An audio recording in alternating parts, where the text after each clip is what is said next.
Good evening, and very good evening. Hope you guys doing great.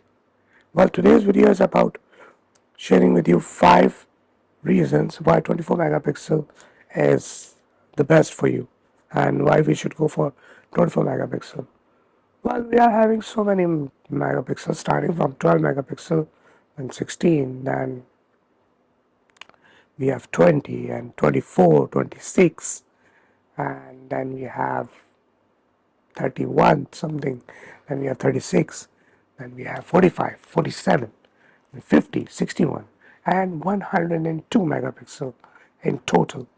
And these megapixels are distributed from micro four third, APS-C, full frame, and medium format. So all these megapixels are going to have are distributed on different formats from 12 megapixel all the way to 122. But the question is why we are talking about 24 specifically. Well, that's what we are going to share with you. Why 24? This is my trusty Nikon D700, 12 megapixel, and there is a reason I am still using it.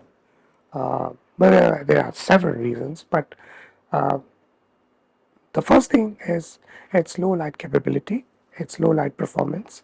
It's because it's 12 megapixel, it means that it has bigger pixel size. So bigger pixel size means it's good for low light. Simple. So the number of megapixel increase, it will decrease the pixel size. It means that worse the low light performance. So it means that we have to increase the ISO.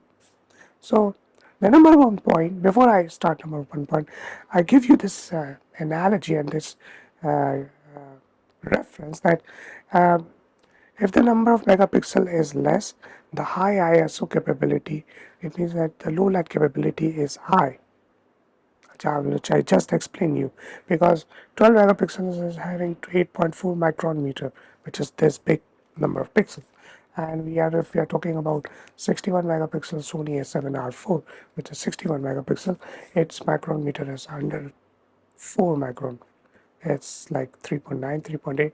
So look at 8.4 uh, micron meter, 12 megapixel, and this is 3.9 or 3.8, which is 61 megapixels. So the idea of sharing is this: when you have less megapixels, the high ISO ending or low light performance is at the top, and as the number of megapixel increasing, the low light performance is decreasing. It's just like that. So when you reach somewhere over here where you having the best of both worlds, where you have enough resolution and where you have maximum low light performance, this is turned out to be 24 megapixel. So all the camera companies, you can look around and you can Google why 24. 24 full frame is the common ground where you are having maximum resolution and the maximum low light performance at the same time. So that's the number one point, that you are going to have the maximum low light performance with the maximum resolution. That's number one point. Number 2 point, 24 megapixel is enough to do cropping, and can you can get away with a very decent print. I have this 12 megapixel D700, and I have printed up to A3 size at home, and it turned out to be really good. 12 megapixels is enough to print 8 by 10 on and up to A3, and A3 is not small, it's this big of size print. It's very big. So imagine with 12, if I can do that, with 24 I can go more high resolution for print. I can print more high resolution of prints, which I can see in a very close detail, in a very close distance. High resolution print is basically helps you to see the details if you're looking very close. If you're looking from far, then high resolution camera doesn't matter. All the billboards that you are seeing are mostly print up to from 2 to 3 megapixel. There is a video from Stopper on YouTube. You better check that out. So Here 24 megapixel is enough to do a decent cropping and a very good print. That's number 2 point. Number 3 point, take file size. 24 megapixel provide the uncompressed raw of 24 megapixel. It's around 50 MB uncompressed raw.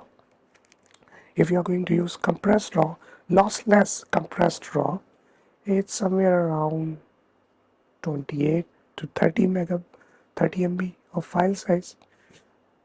I remember when I have D850, which is 45 megapixel, its file size was 100 MB per shot, which was too much.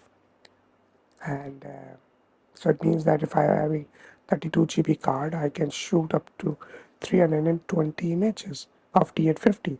But if I'm having 24 megapixel camera, I can shoot easily twice, more than twice, around 650 images in the same 32 GB card.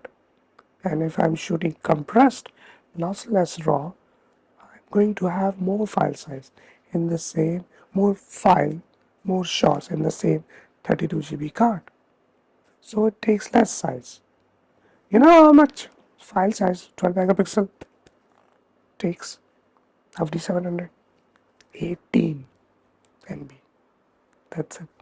It's like I can take 5 shots of D700, which is going to take the equal space of 1 shot of D850. Again, we are talking about 24 megapixel. So 24 megapixel where you are having the best of everything. You are going to have maximum croppability with the maximum low light performance with maximum print size, decent print size. You can take it with less space. Okay. Now, next point is you can shoot higher frames per second with 24 megapixel. Now, what that's supposed to mean? How come the resolution has to do with FPS? Well, there is a thing. There's a big catch. I'm going to give you an example of Z6 II and Z7 II. Z6 II can shoot up to 14 frames per second. 14 mechanical. I'm not talking about electronic. If you are having non-stack CMOS sensor, non-stack, so it means that you are having very slow readout time from the sensor. All right. So it means that I'm taking out of the picture. I'm taking out from the picture the sensor, stack or not stack. I'm not talking about that. I'm talking about what happened after the you take the picture, the output of the sensor. That's where the 24 megapixel, the importance of 24 megapixel kicks in. See, the output size of output, the amount of information coming out from the sensor at 24 megapixel is so much optimum that you can easily shoot mechanical up to 14 frames per second. You cannot do that with 45 megapixel because if you are having the same sensor, same processor, it cannot process huge file size at 45 megapixel. It can't. I remember D850 can shoot up to 9 frames per second and then buffer gets filled up after 20-30 shots. With 24 megapixel, it means that you are having less information. It means that processor has to process less information and dump into the SD card. So less information means it can quickly process easily. So camera can shoot up to 14 frames per second with much more larger buffer. So that's the advantage of having 24 megapixel. If you are going to have higher megapixel, you can't shoot with higher FPS. D850, Z7, and then I am strictly talking about mechanical, not talking about electronic. All right, because if I'm going to talk about electronic shutter, it means that the stack CMOS sensor is going to take it into the account, which I don't want to. That's totally different ball game. I'm just talking about normal conventional sensor, okay, BSI or non-BSI normal sensor, and its relation with the information that's coming out from it. 45 megapixel, 24 megapixel, or 12 megapixel. So it means that I'm strictly talking about mechanical shutter speed. So the less megapixel means that more mechanical FPS you are going to have. And I give you the example of Z6 II, which can goes up to 14. Z6 was 12. Z6 II was 14, and Z7 is having less, I believe. I don't know, I can't remember. 8 or 9 or 10 FPS, something like that. You got to check that out. So the number fourth point is we are going to have maximum FPS with 24 megapixel in mechanical shutter speed in a normal conventional sensor. So that's the point. The last point is about video. If you are having 24 megapixel, you can easily shoot up to 6K video. 6K video. I'm not talking about 4K. 4K is going to be there because we are having 6000 pixels by 4000 pixels. 6000 pixels by 4000 pixels. So 6000 pixels means 6K video. So from the 6K video, you are going to have 4K video with 120p and 30p or 24p, and you can go slow mo and all that. And all the laptops and sensors can easily handle all the display are meant for 4K. And if you're talking about most probably you're going to say, well, what about 8K? Well, if you're talking about 8K, you need at least 30, no, 40 plus mega 40 plus megapixel to do 8K.